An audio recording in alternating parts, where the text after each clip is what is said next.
Thank you so much. Thank you. Am I there? બધાની સાથે? Okay. Uh, thank you so much.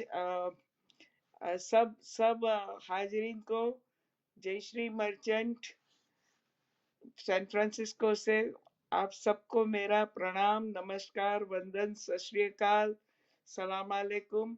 सबको सबको बहुत प्यार भरा वंदन। मैं सबसे पहले आप सबकी शुक्रगुजार हूँ कि मुझे ये मौका दिया गया आपके इतने रिनाउंड और एस्टीम प्लेटफॉर्म पर। तो मेरे लिए ये बहुत ही हम्बलिंग है। So thank you Rajul Ben और कौशिक भाई शाह का, इसके लिए मैं खास धन्यवाद अदा करना चाहूंगी। तो आज का आज का एक तो हाँ, मैं सबसे पहले सतीन जी आपको प्रणाम। आपका और हमारा कभी व्यक्तिगत परिचय नहीं हुआ, लेकिन आपने इतने प्यार से मेरी गुजराती गजल के आस्वाद कराया, उसके लिए बहुत बहुत धन्यवाद। तो आज की शुरुआत एक कथा से करती हूँ। थोड़ा बहुत एक थोड़ी रवानी से करते हैं। दुनिया की रिवायत से अनजानी नहीं हूं मैं। दुनिया की रिवायत से अनजानी नहीं हूं मैं। हाँ, सरफिरी हूँ लेकिन दीवानी नहीं हूं मैं। माना कि खुदा बनना वैसे तो नहीं मुमकिन। माना कि खुदा बनना वैसे तो नहीं मुमकिन, पर उसकी खुदाई से भी बेगानी नहीं हूं मैं। पर उसकी खुदाई से भी बेगानी नहीं हूं मैं।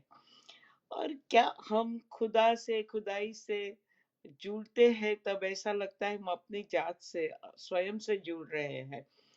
तो एक दो शेर और मेरी दूसरी गजल के पेश करती हूँ। मुलायजा फरमाइए।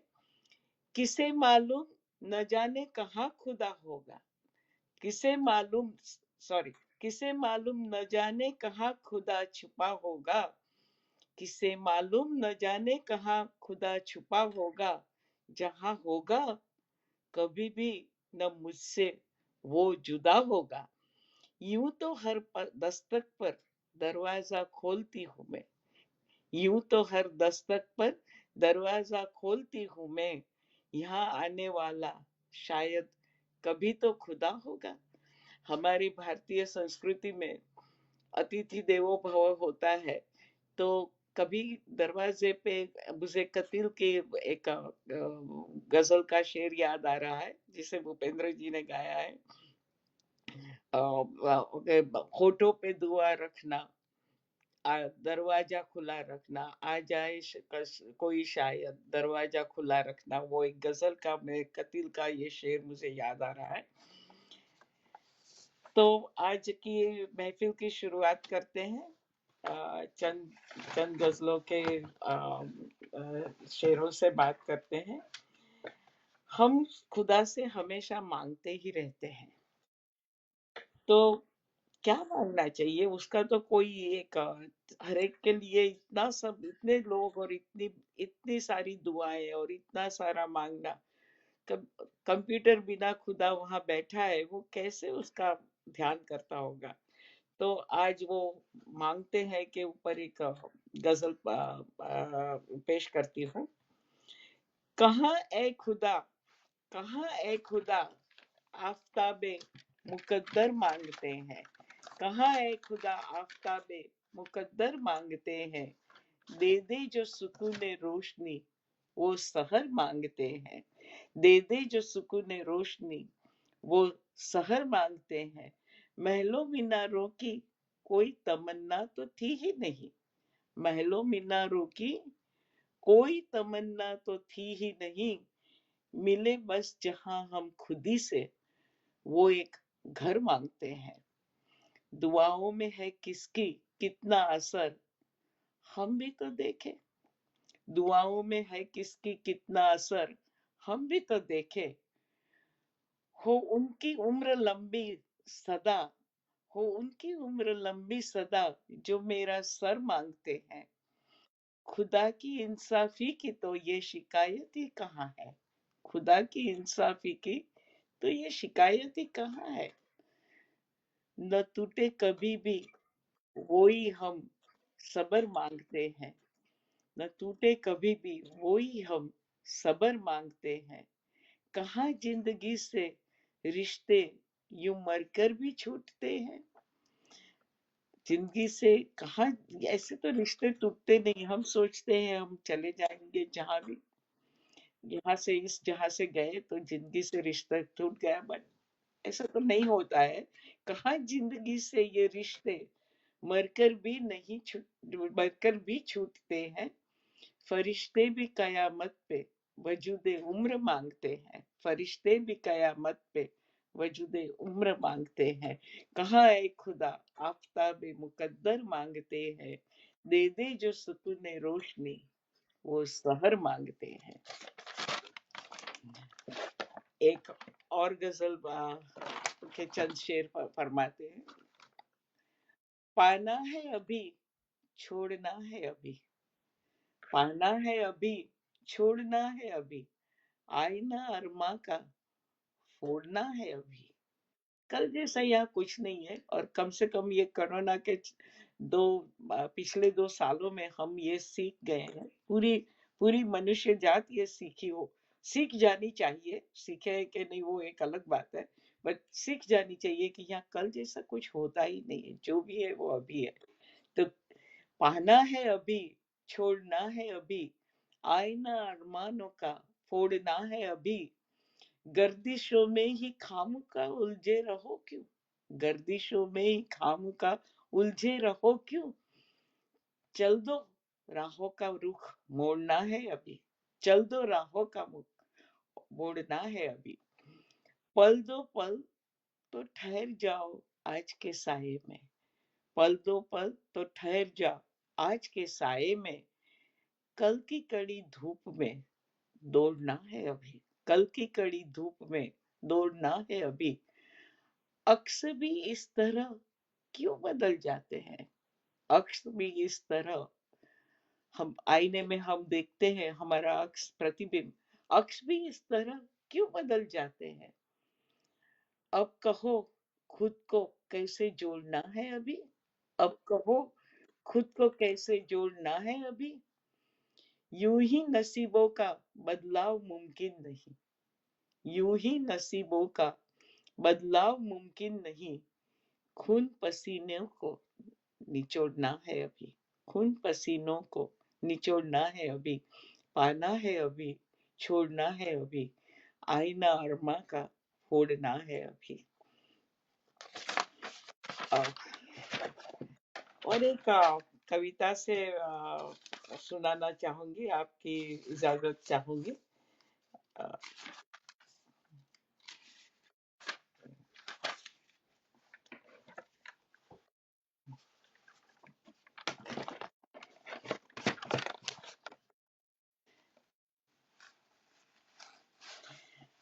कविता का शीर्षक है मेरा साया। कभी तो साथ साथ रहा करता था मेरा साया। कभी तो साथ साथ रहा करता था मेरा साया। मगर इन दिनों हम अलग अलग रहते हैं। मगर इन दिनों हम अलग अलग रहते हैं। उसे ये शिकायत रहती थी मुझसे कि मैं उसे मिटाने के लिए ही अंधेरों में चलती रहती हूँ। उसे ये शिकायत रहती थी मुझसे कि मैं उसे मिटाने के लिए ही अंधेरों में चलती रहती हूँ। और मुझे यह चीड़ रहती थी और मुझे यह चीड़ रहती थी कि रोशनी में तो बिना उसके साथ मैं अकेली ही चल सकती थी। रोशनी में तो बिना उसको साथ लिए मैं अकेली ही चल सकती थी। पर अंधेरों में जब साथी की जरूरत रहती थी तब वो ढूंढने पर भी कहीं नहीं मिलता था। पर अंधेरों में जब मुझे साथी की जरूरत रहती थी तब वो ढूंढने पर भी कहीं नहीं मिलता था। हाँ, वो मेरा साया था। हाँ, वो मेरा साया था। कभी तो वो मेरे साथ साथ रहता था। कभी तो वो मेरे साथ साथ रहता था। पर इन दिनों हम अलग अलग रहते हैं। पर इन दिनों हम अलग अलग रहते हैं। कभी तो साथ साथ रहा करता था मेरा साया, मगर इन दिनों हम अलग अलग रहते हैं। फिर एक और कविता सुनाना चाहूंगी।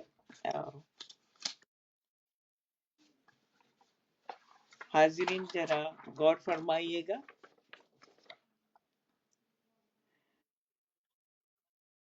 कल भी बादल छाए थे। कल भी कल भी बादल छाए थे। कल भी रिमझिम पूरा दिन होती रही थी। कल भी बादल छाए थे। कल भी रिमझिम पूरा दिन होती रही थी। शाम हुई। शाम हुई और नीरज आसमान में बिखरे हुए बादलों की परछाइयों तक। शाम हुई और नीरज आसमान में बिखरे हुए बादलों की परछाइयों तले पुरवाइयों के कंधों पर लहराता हुआ एक सपना। पूर्व शाम हुई और नीरज आसमान में बिखरे हुए बादलों की परछाइयों तले पुरवाइयों के कंधों पर लहराता हुआ एक सपना आकर मेरे दामन से एकदम से लिपट गया। आकर मेरे दामन से एकदम से लिपट गया। आपको ही छूकर के आया होगा शायद। आपको ही छूकर के आया होगा शायद। और फिर रात भर मैं उसे सीने से लिपटाए जागती सोती सोती जागती करवटें लेती रही। और फिर रात भर मैं उसे सीने से लिपटाए जागती सोती सोती जागती करवटें लेती रही। सुबह में वो सपना मेरा धड़कता दिल हो गया था। सुबह में वो सपना मेरा धड़कता दिल हो गया था। कविताओं का दौर चला है तो एक और कविता कहना चाहूंगी। उसके बाद हम फिर गजल को मुड़ेंगे। मैं मेरा साया की कविता पढ़ी, उसके बाद कल मेरे ख्वाब में तुम आए थे, वो कविता आ, आ, वापस नहीं पढ़ती हूँ अभी। दूसरी कविता से, गज़ल से शुरुआत करते हैं।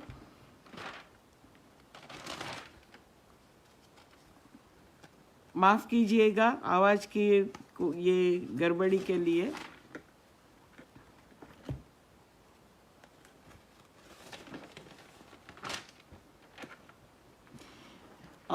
एक गज़ल के चंद शेर हैं, अर्ज करती हूँ।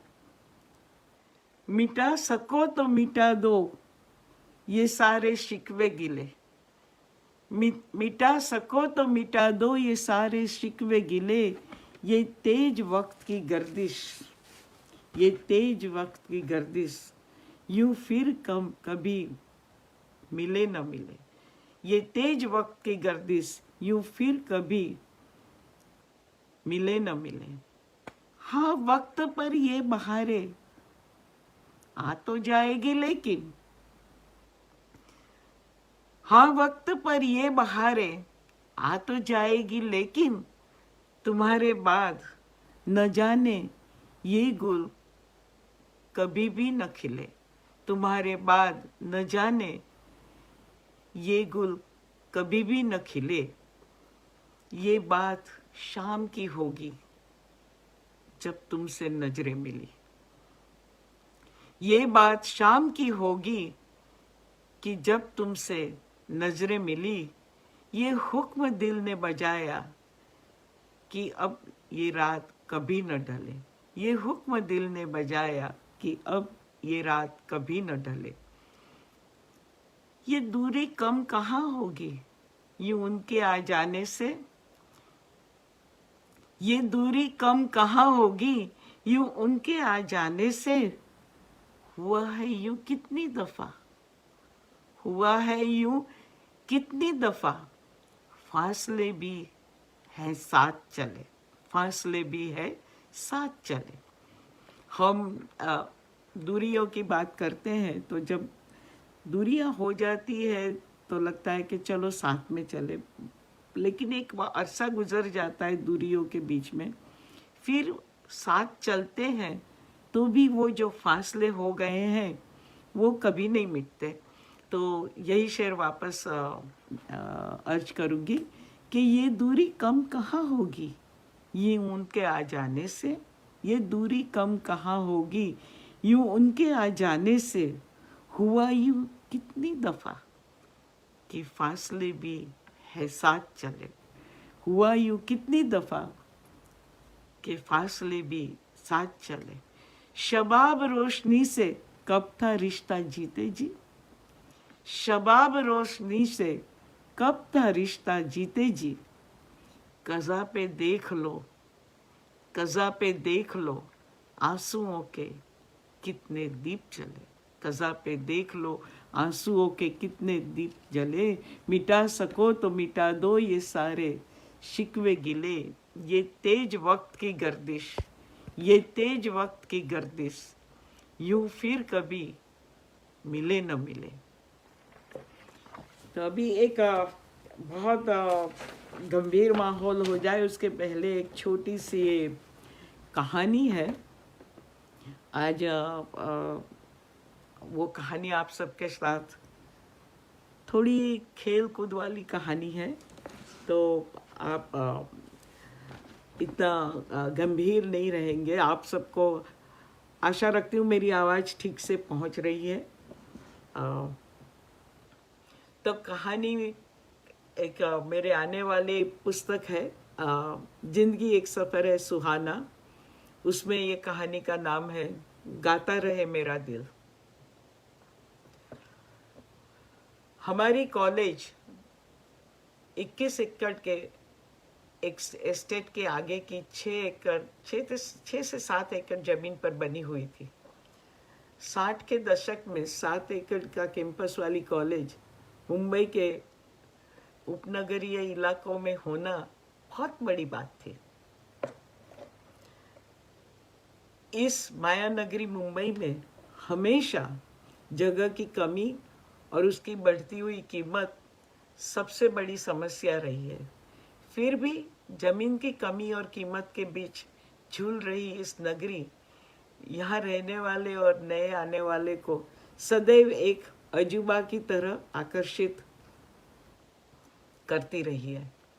हमारी कॉलेज के माइक्रोबायोलॉजी की लैब में पहले मंजिल पे थी, कॉलेज का मकान अंग्रेजी जी आकार में था। हमारी माइक्रोबायोलॉजी लैब की खिड़की एस्टेट के पिछले हिस्से में खुलती थी, जहाँ 25 से 30 छोटे छोटे कॉटेज थे जो एक गोलाकार के घेरे में बनाए गए थे।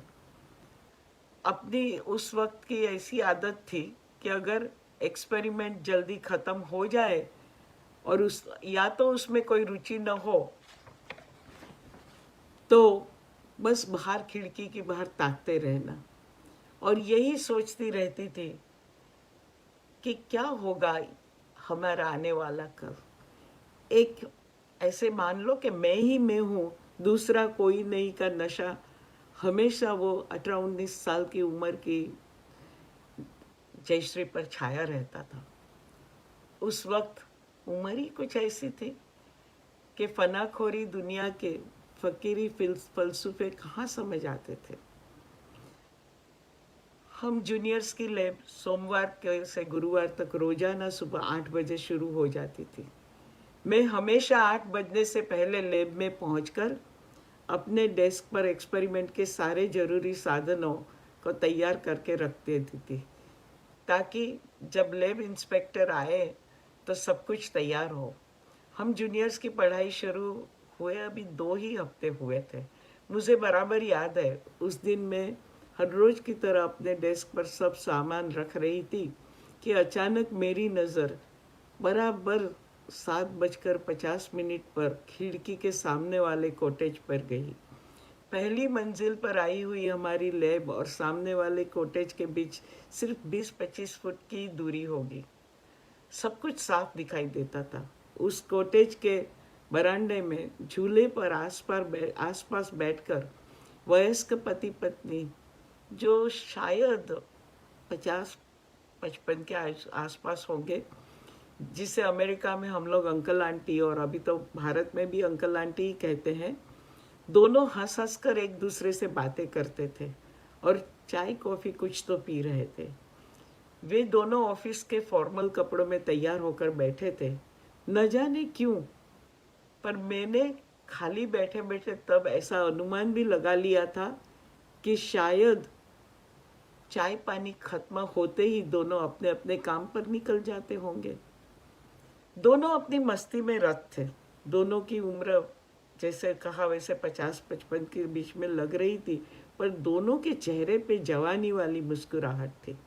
अंकल आंटी को प्यार भरी नजरों से देख रहे थे। उन्होंने इधर उधर देखकर आंटी के हाथ को चूम लिया। मुझे लगा, वाह, दोनों कितने सुखी और प्रसन्न हैं। मैंने मेरे साथ पढ़ती आयशा को बुलाकर वो दोनों को दिखाया और कहा, उन दोनों को देख यार, हमें भी ऐसा ही जीवन साथी मिलना चाहिए जिसके साथ बुढ़ापे का इंतजार करने का मजा ले सके और जवानी का मजा भी जिंदा दिली से लूट सके। आयशा हंसकर बोली, और वो जीवन साथी कौन है, उसका पता कैसे लगाएगी? एक पल के लिए मैंने सोचा और कहा, सिंपल, मैं तो फिल्मी गानों की और फिल्म देखने की बड़ी शौकीन हूँ, तो मैंने तय कर लिया है, जब भी किसी लड़के की बात आएगी तो मैं उस संभावित उम्मीदवार से एक प्रश्न पूछूंगी कि आप आज से 20-25 साल बाद अपने आप को अपने जीवन साथी के फुर्सत के पल कैसे बिताने की कल्पना करते हो? आयशा कहे, और मैम साहब, वो पूछने से आपको कैसे पता चल जाएगा कि वो इंसान तू चाहती है वैसा ही जीवन साथी है कि नहीं? वो भी सिंपल है। अगर उसका जवाब कुछ ऐसा होगा कि वो अपनी जीवन संगिनी के साथ आंगन में लगे झूले पर झूलते हुए फिल्मी गाने सुनना और गाना पसंद करेगा, तो मैं उससे शादी कर लूँगी। आयशा अपने माथा पर हाथ रखकर बोली, तो तुमने यह भी सोच रखा होगा कि कौन सा गाना गाओगी? ये भी अब लगे हाथ बता ही दो महारानी। तू क्या समझती है, मैंने नहीं सोचा होगा? ऑफ कोर्स मुझे पता है। सुन, उस वक्त उनके साथ मेरा मनपसंद गाना गाता रहे मेरा दिल गाऊंगी। वो भी सामने वाली खिड़की से बाहर देखने को हाथ उठाकर कहा, वो भी बिल्कुल इनकी तरह झूले पे झूलते झूलते। मेरी बातें सुनकर आयशा ने हल्के से मेरे सिर पर मारकर कहा, मुझे पता है कि तेरे दिमाग के वायरिंग में कुछ गड़बड़ पहले से है, वरना ऐसे कोई अपने होने वाले पति को सवाल पूछकर पसंद करता है? मेरी माँ, तू अपने माँ बाप बोले वही शादी करना, नहीं तो दुखी होगी। मैं भी उसको चिढ़ाने को बोली, कोई करे न करे, मैं तो ऐसे ही पसंद करने वाली हूँ। और खुले आम आंगन में झूले पर झूलते हुए गाता रहे मेरा दिल, गाऊंगी भी सही। आयशा बोली, आप ये गाना गाओगी तो आप क्या समझते हो, तुम्हारे होने वाला पति देवानंद हो जाएगा? उसकी बात सुनकर मैंने उसे बड़ी गंभीरता से कहा, एक करेक्शन है। तब आयशा बोली, अब वो भी बता दो, उसके बताए बिना हम एक्सपेरिमेंट तो कर नहीं सकेंगे। मैंने धीरे से आयशा को कान में बताया, बात कुछ ऐसी है जाने मन, मेरे वो देवानंद हो या न हो, पर मैं अपने आप को वहीदा रहमान तो समझ ही सकती हूँ ना। से वॉट? हाँ, मैंने आंख मारी और हम दोनों हंस पड़े। उस दिन के बाद लैब में एक्सपेरिमेंट चाहे रसप्रद हो या न हो, हर रोज उस उम्र दराज जोड़े को अपने आंगन में झूले पर झूलते हुए चाय कॉफ़ी पीते हुए देखने का मुझे और आयशा को मानो कि एक व्यसन सा हो गया था। ऐसा ही हमारा जूनियर का साल गुजर भी गया। कॉलेज के आखिरी दिन हम सब एक दूसरे के संपर्क में रहने का वचन दे रहे थे। माइंड इट, वो टाइम सोशल मीडिया तो था नहीं। वेकेशन में कौन क्या करने वाला है उसके बारे में मजाक मस्ती चल रही थी, और मुझे मन में ऐसा एक दुख होता था, अब मैं रोज ये सुबह अंकल आंटी को झूले पे झूलता देख नहीं पाऊंगी। ये ख्याल मुझे बहुत परेशान करता था। सबको बाय कहकर हम भी अलग हुए। मैंने आयशा से कहा, यार मुझे ये सामने वाले अंकल आंटी को मिलना है। गर्मियों की छुट्टी में जाने से पहले मुझे उन्हें जाकर कहना है कि आप इतने खुश कैसे रह सकते हो, वो भी इतने साल की शादी के बाद। चल सामने जाके मिल कर आते हैं। आयशा ने मेरा हाथ पकड़ के कहा, तेरा दिमाग खराब है, न जान न पहचान, मैं तेरा मेहमान, ऐसे कैसे अनजान के घर पे चले जा सकते हैं। लेकिन मैंने तय किया था कि गर्मियों की छुट्टी से पहले उन्हें मिलकर ही रहूँगी।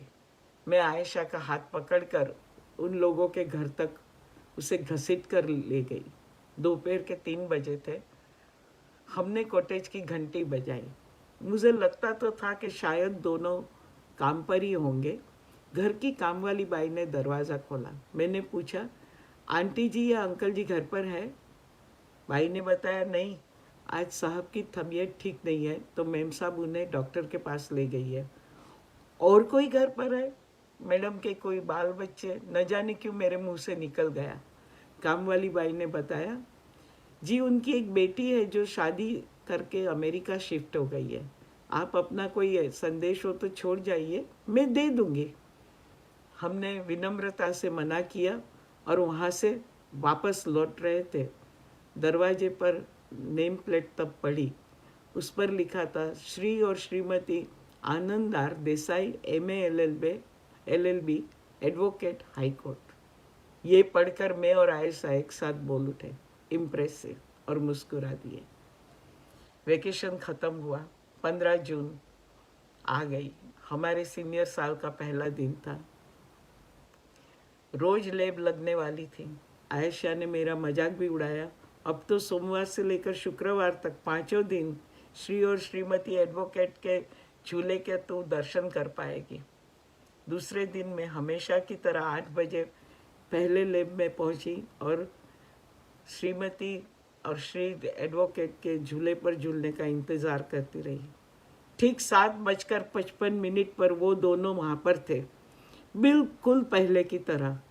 किंतु आज श्रीमती जी ज़्यादा बन-ठन कर तैयार होकर आई थी और मेरे अटर सरप्राइज में उनके साथ जो श्रीमान थे वो थे तो ऐसे ही अप टू डेट, पर चेहरा बदल गया था। मतलब श्रीमान का रिप्लेसमेंट हो गया था। आयशा ने आकर देखा और हम दोनों की जिज्ञासा बढ़ गई। यही सिलसिला पूरा हफ्ता 2 हफ्ता चलता रहा और हम लोग को समझ में नहीं आता था कि क्या हुआ होगा। पहले वाले भाई साहब चल बसे होंगे, तबीयत नहीं अच्छी है और मैडम ने दूसरी शादी कर ली होगी, या ये वाले कोई उनके भाई बंधु होंगे और पहले वाले भाई साहब कहीं दूर चले गए होंगे, कुछ काम के लिए अमेरिका गए होंगे। हम लोग ये सब क्यास लगाते थे। आखिर हमसे रहा नहीं गया। यकायक आयशा ने कहा, चल आज एक काम करते हैं, आज शाम को लाइब्रेरी से घर जाते समय उनके घर ही पहुंच जाते हैं, हमारी सारी बातों का उत्तर वहीं से मिल जाएगा। अब मेरे मना करने का तो सवाल आता ही नहीं था, क्योंकि हम दोनों को वो पुराने वाले एडवोकेट का क्या हुआ यह जानने की बहुत बेचैनी थी। और आखिरकार हम लोग उनके घर लाइब्रेरी से 6 बजे निकलकर सीधे कॉटेज पर पहुंच ही गए। डोरबेल बजाई, नज़र नेम प्लेट पर गई, उस पर नाम तो वही था। हम दोनों ने एक आह भर ली कि चलो ठीक है, श्री और श्रीमती आनंदार Desai MA LLB advocate high court safely यहीं रहते हैं। और दरवाज़ा खोलने को कोई नई काम वाली बाई आई। उसने दरवाज़ा खोलते ही पीछे से वो नए श्रीमान आए और बोले, यस, आपकी मैं क्या सेवा कर सकता हूँ। हम दोनों ने यह तो एक्सपेक्ट नहीं किया था कि श्रीमान जी खुद आ जाएंगे। आयशा बेवकूफ़ की तरह ताकती रही। तब मैंने बोखलाहट से कह दिया, जी सर, हमें एडवोकेट मिस्टर आनंद देसाई से मिलना है। श्रीमान बोले, जी फरमाइए, मैं ही एडवोकेट आनंद देसाई हूँ। कौन है आप और आपको क्या काम है मुझसे? अब अंदर से आवाज़ सुनाई दी, आनंद, दरवाजे पर कौन है? और वह श्रीमती जी बाहर आई। मैं तो कुछ बोल ही नहीं पाई, बौखलाकर दरवाजे पर ही खड़ी रह गई थी। मगर अब तब तक आयशा ने अपने को संभाल लिया था। उसने होशियारी से कहा, कुछ नहीं आंटी जी, हमको साहब की ऑफिस का कार्ड चाहिए। एडवोकेट आनंद ने पूछा, मेरा नाम ठिकाना किसने बताया? तब मेरे तो तोते उड़ चुके थे। मैं कुछ भी बोलने के होश में नहीं थी। आयशा ने कहा, जी हमारे एक पड़ोसी है जो यहाँ ही रहते हैं, इन्हीं कॉटेजेस में। तो मेरे पिताजी को उन्होंने आपका नाम दिया था। मेरे पिताजी को कुछ हाई कोर्ट में काम है, हम लोग यहाँ नए हैं, इसलिए उन्होंने ये नाम आपका सजेस्ट किया था। आयशा की आवाज़ इतनी कायल थी कि एडवोकेट ने ज़्यादा कुछ पूछे बिना अपनी जेब से कार्ड निकाला और देकर कहा, मैं 1 साल के लिए इंग्लैंड गया था, वहाँ से लौटकर ये नए कार्ड छपवाए हैं, लेकिन उसमें मेरे फ़ोन नंबर का अंतिम अंक 0 प्रिंटिंग की गलती से छपा नहीं है, उसे ज़रा सुधार लेना, ठीक है? और हाँ, आपके पिताजी का क्या नाम बताया? आयशा ने फिर होशियारी से तुरंत ही जवाब दे दिया, जी मेरे पिताजी का नाम BP पटेल है, वो आपको ऑफिस में कल कॉल करेंगे। आभार कहकर हम झड़प से कार्ड लेकर वहाँ से निकल गए। आयशा मेरा हाथ पकड़कर मुझे घसीटते हुए वहाँ से चलने लगी। श्री और श्रीमती आनंद देसाई का घर का दरवाज़ा बंद हुआ। मैं आयशा के पीछे खींचती हुई चल पड़ी। मैंने आयशा से पूछा, अरे 1 मिनट, यह BP पटेल कौन है? मेरे सामने आंखें निकालकर आयशा बोली, तेरा सर, चुपचाप मेरे साथ चल और जरा तेजी से चल, निकल यहाँ से। मैं और आयशा तेजी से चुपचाप स्टेशन तक पहुँचने के लिए चलते रहे। कोई कुछ बोलने के होश में नहीं था। हमें तो एक ही सवाल का जवाब चाहिए था कि पुराने वाले श्रीमान कौन थे जिसके साथ उस श्रीमती जी की मैजिकल केमिस्ट्री छलकती हुई दिखी थी। क्या वो दूर के रिश्तेदार थे, कोई परिवार के या सदस्य थे, या कोई पुराने दोस्त थे? हमारी समझ में कुछ नहीं आ रहा था। एक सवाल का जवाब लेने गए थे और कई सारे नए सवाल लेके हम वापस आए, और ऊपर से ये BP पटेल का चरित्र भी जुड़ गया। आखिर मैंने मौन तोड़कर कहा, आयशा तू मुझे कुछ बता, नहीं तो मेरी समझ में कुछ भी नहीं आ रहा है। आयशा बोली, तेरी समझ को मार गोली, तूने एक बात पर ध्यान दिया? हमने जिनको देखा था वो पुराने वाले श्रीमान तो नहीं थे, मगर उस वक्त जो पुरानी काम वाली बाई थी वो भी आज नहीं थी। पुराने वाले श्रीमान के साथ काम वाली बाई भी बदल दी गई थी। मैंने कहा, हाँ यार, तू सही कह रही है, मैंने तो ये देखा ही नहीं कि काम वाली बाई नहीं थी। लेकिन श्रीमती देसाई भी बड़ी हिम्मत वाली है, कहना पड़ेगा। वो पुराने वाले श्रीमान उनके पुराने बॉयफ्रेंड थे या नए बॉयफ्रेंड, यह तो अभी कभी पता ही नहीं चलेगा। हम लोग 19-20 साल के थे, बहुत क्यूरियोसिटी थी हमें। फिर मैंने कहा, यार एक बात तो है, श्रीमती देसाई की हिम्मत की दाद देनी पड़ेगी। जिस तरह खुले आम झूले पर बैठकर झूल रही थी, उन्हें कभी किसी का डर नहीं लगा होगा? कोई उसके पति को बता देगा, बड़ी दाद देनी पड़ेगी उसकी हिम्मत की। दुनिया की तो साली ऐसी की तैसी करके 2 दिन नहीं, 1-2 हफ्ते भी नहीं, 1 महीना नहीं, पूरा साल भर उस श्रीमान के साथ खुल्लम खुल्ला हर रोज सुबह को झूले पर बैठकर चाय कॉफी पीती रही। यह सुनकर आयशा भी हंस पड़ी। फिर अपने चेहरे पर चिंता का झूठा भाव लाकर बोली, यार मुझे अब तो एक चिंता खाई जा रही है। शादी के 20-25 साल के बाद तेरा गाता रहे मेरा दिल गाने के कार्यक्रम का अब क्या हाल होगा। मैं भी रुक गई, 1 मिनट सोचा और हंसकर कहा, गीत गाने का इरादा अब तो और ज़्यादा पक्का हो गया है, और आज का नज़ारा देखने के बाद अब तो 2 लोगों के साथ गाने की हिम्मत भी आ गई है। पर हाँ, एक बात नोट भी कर ली है, कुछ भी करो, ऐसा जब करो तब काम वाली बाई को जरूर बदल लेना चाहिए। हम दोनों हंसते हुए स्टेशन की ओर बढ़ने लगे। रास्ते में चाय की दुकान पर बज रहा था गाना। मैं जिंदगी का साथ निभाता चला गया, हर फिक्र को धुएं में उड़ाता चला गया। बस, अस्तु, नमस्कार। कहानी थोड़ी अगर लंबी हुई हो तो क्षमा करना। और अभी 1-2 राजुल बेन, कितना वक्त है? कोई मुझे बता सकेगा कितना वक्त है मेरे पास? अभी 1-2 गजल कह सकती हूँ?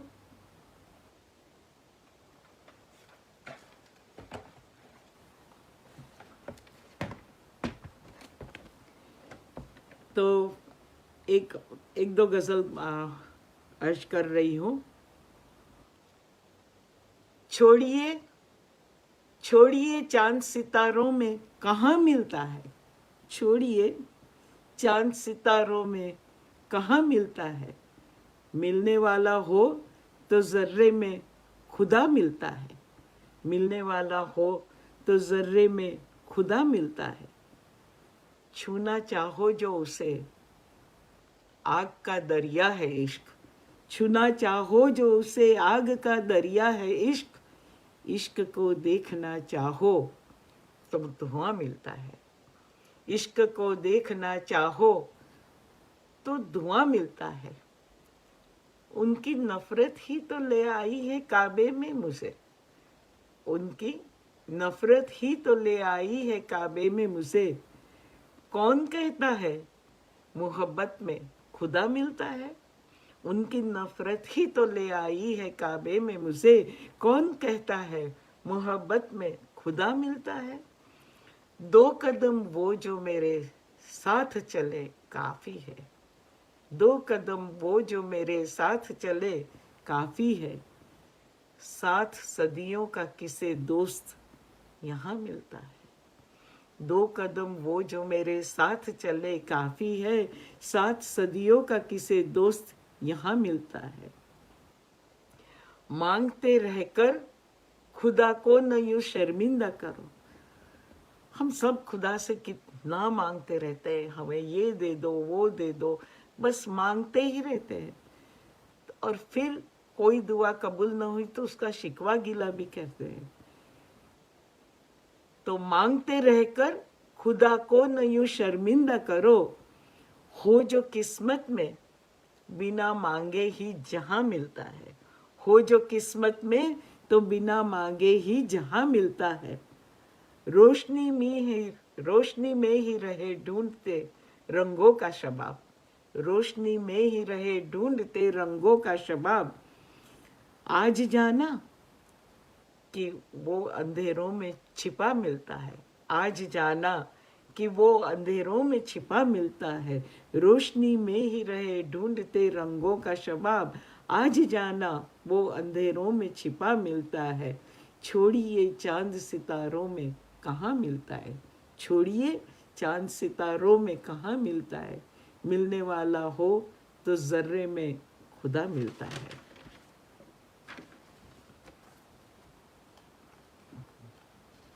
आप ये तो कुछ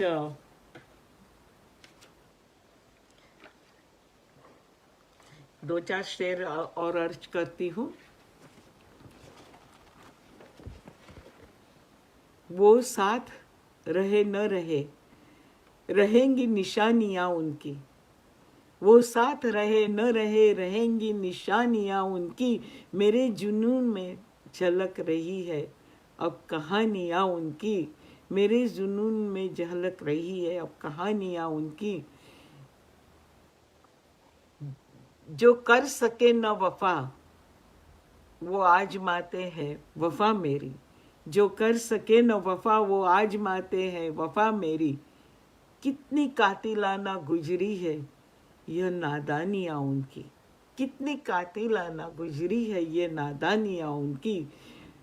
मेरी बेहोशी के मेरी बेहोशी के गुनहगार यारो शराब नहीं, मेरी बेहोशी की गुनहगार यारो शराब नहीं। मुझे कतरा कतरा पिला रही है जवानियाँ उनकी, मुझे कतरा कतरा पिला रही है जवानियाँ उनकी। मेरी बेहोशी की गुनहगार यारो शराब नहीं, मुझे कतरा कतरा पिला रही है जवानियाँ उनकी।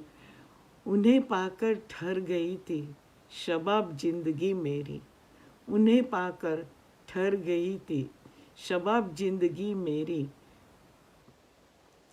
पर कायनात ही सारी बहा ले गई रवानियाँ उनकी, पर कायनात ही सारी बहा ले गई रवानियाँ उनकी। वो साथ रहे न रहे, रहेंगी निशानियाँ उनकी, मेरे जुनून में छलक रही है अब कहानियाँ उनकी। तो एक और छोटी सी कविता पढ़कर, उसके पहले एक दो शेर मैंने, ये भी एक 3-4 शेर कर रही हूँ। चंद यार थे, चंद यारों के फसाने थे, चंद यार थे, चंद क्या है जिंदगी का मकसद, क्या होता है जिंदगी में आखिर होता क्या, कितना भी पालो कहीं भी भाग लो, घूम फिर कर हम वही चंद रिश्तेदार, चंद दोस्त उसके बीच में आकर सिमट जाते हैं, हमारी हस्ती उसी में सिमट जाती है। चंद यार थे, चंद यारों के फसाने थे, इसके सिवा जिंदगी में 2-4 पैमाने थे, इसके सिवा जिंदगी में 2-4 पैमाने थे।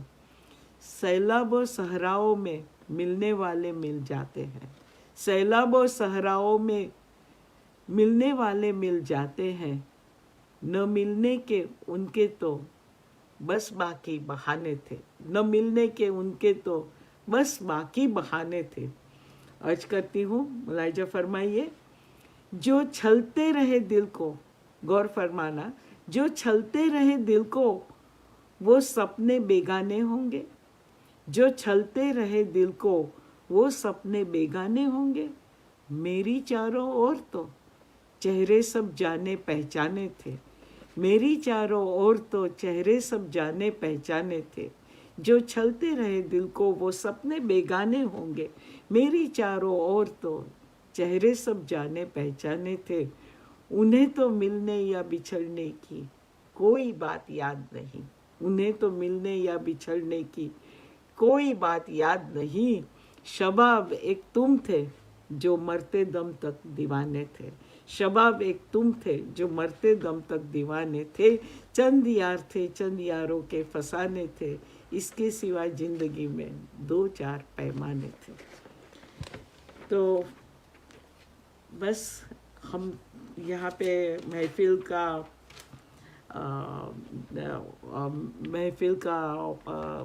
समापन करेंगे। आशा रखती हूँ कि आप सबको मैं जो भी कलाम पढ़ गई या कहानी थोड़ी कही वो सब सुनने में आनंद आया होगा। आप सबके समय के लिए मैं शुक्रगुजार हूँ। राजुल बहन, कौशिक भाई, मुझे ये मौका देने के लिए बहुत बहुत धन्यवाद। सतीन भाई, आपको प्रणाम। वहाँ से जुड़े हुए सब कार्यकर्ताओं, तुलसी खुशरो के मंच के सारे कार्यकर्ताओं को मेरा सादर प्रणाम, वंदन। इस मंच पर आकर मेरी जो इज्जत अफजाई हुई है उसके लिए आप सबका बहुत बहुत तहे दिल से शुक्रिया। कहीं कुछ कम हो गया, ज़्यादा हो गया तो माफ़ कर देना।